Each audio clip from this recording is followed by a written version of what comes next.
Hi, I'm Chris Mason from Mindshop. What I want to talk about today is the role of the CEO, the Chief Executive Officer, in the change process.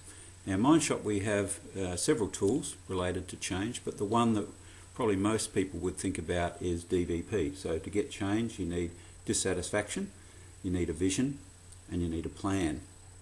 But I think it's also about three other things. I think it's about leadership style, change readiness, and the level of investment that you're prepared to make in the change process. And if I just quickly give you an overview on each of those, maybe you'll see how that can help you create effective change in your business.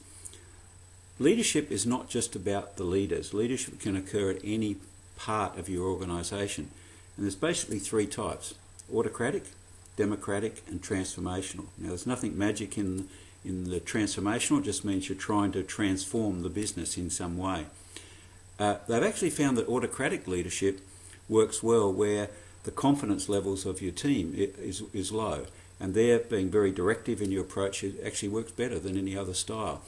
It's not my style, and I'm not, I guess, a democratic leader as well. I'd like to think of myself as transformational. I think most of the people I hang out with are aspiring to be that way. And that means really empowering your people and encouraging your people and growing your people to achieve the change that you want. So if that's leadership, if you're autocratic, that works. If you're transformational, that works as well. So you've got a choice there. The second element I mentioned was readiness for change, and that really means getting the culture, the skills, the training, and even the level of confidence in your organisation right. But the key point is that you can't think, well, I'm going to start some change tomorrow, I need to get change ready. That change readiness really needs to be in place before you start. You can't build it as you go. It needs to be a continuous process to actually keep improving it.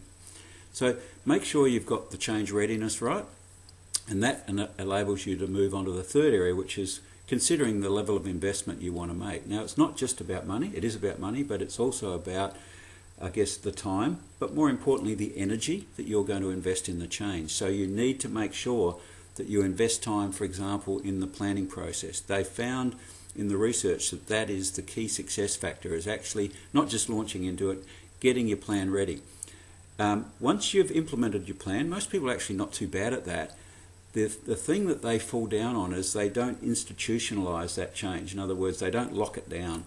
They're so pleased that they've finished it. They go, oh, good, done, move on, what's the next thing?